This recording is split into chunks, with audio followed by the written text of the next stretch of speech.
Hello my friends and welcome back. Thank you very much for being with me again today. Well, we're going to have another article here where the Ukrainians are playing the role of the American arms industry's spokespeople or salesmen or salespeople by telling us how fantastic they are, I guess. So this is an article from Ukrainska Pravda from August 21st, 2022. Ukrainian armed forces destroyed 2 Russian S-300 missile systems and damage Kakhova bridge operational command says. Wow, so there's pretty active. So on August 21st, the armed forces of Ukraine destroyed 2 Russian S-300 missile systems, a Gyatsint S self-propelled gun and an Emsta S self-propelled howitzer in southern Ukraine. This is according to Operational Command South. The Ukrainian armed forces have killed 20 Russian soldiers in southern Ukraine.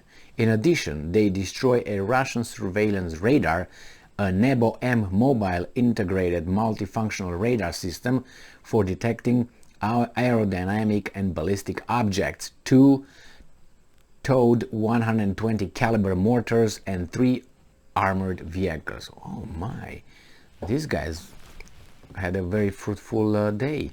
Russia's total losses have yet to be confirmed. Meanwhile, Ukrainian aircraft carried out 2 airstrikes on a Russian strongpoint and a concentration of Russian military personnel, weapons and equipment near Oleksandrivka and Burkanivka. The Ukrainian armed forces have also adjusted the carrying capacity of the Kakhovka bridge. They struck the Kakhovka bridge to prevent the Russian forces from using it to transport military equipment and their personnel. And also they will not have medical personnel crossing and medication. So next time when you say that the Russians are preventing and not providing medication and medical services to the occupied territories, now you know, because they hid behind the Russians' lines. They already crossed the Dnieper River, so they're on the other side, the other bank of the river, on the west, so on the right. So if you look at that, the people over there, they will not get medication, they will not get their medical needs attended.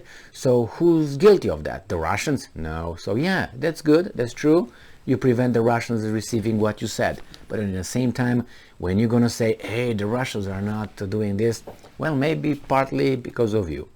But it's fine. I'm not going to be jumping on that one too much, because that's not the point of this. It seems like they caused a lot of destruction, and they destroyed S-300s, they destroyed people, they destroyed the radar systems, a very, very special radar system they destroyed. They posted a video, it was a video, but I saw only the image of it. Now, I don't know if that is what it is or not, because I don't know the equipment that was destroyed.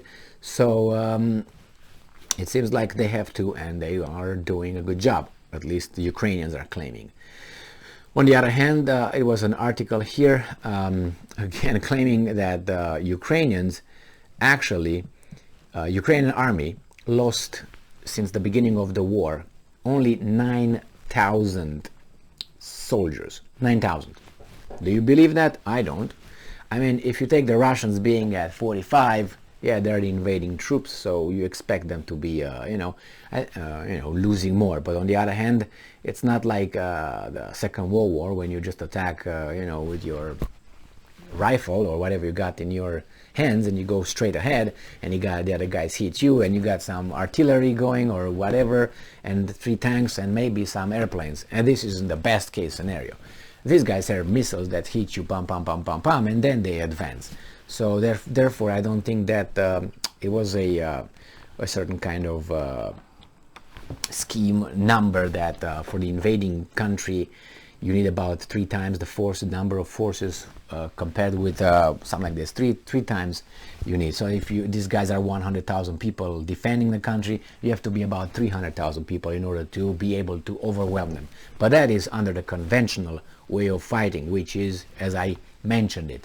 Right now it seems like they stay over here and they just hit people, or hit, clusters of, if they find it, the military personnel, and they blow them up. Therefore, you don't even have to have, if you have a very good, you don't have, let's say you don't have any military personnel. We have, let's say, 10% of the defending force. You have 10%, but you have a very good artillery systems, missiles and, shells, whatever you use, rockets and mortars.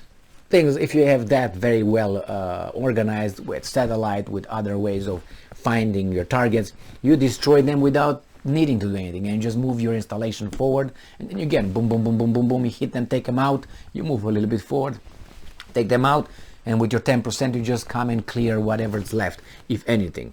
So you don't even need to be 3 times bigger as a number as the other one, as it used to be. Because obviously it's harder to attack than to defend if you know where the attack is going to occur and so on, and you're prepared.